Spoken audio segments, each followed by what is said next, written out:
मिळालेला आहे। तर पालकांसाठी एक सूचना आहे आता, श्रीमद आद्य शंकराचार्य, सगळ्यांनी म्हणायचं आहे, श्रीमद आद्य शंकराचार्य विरचित श्री महागणेश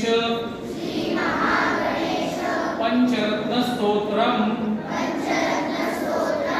मुदाकरात्मोदकम, आवाज थोडासा मोठा येऊन दे, मुदाकम सदा विमुक्ति साधकम कलाधरावतंसकम विलासी लोकरक्षकम अनायकैकनायकम नमामि तं विनायकं न तेतराति भीकरं नवोदितार्कभास्वरम्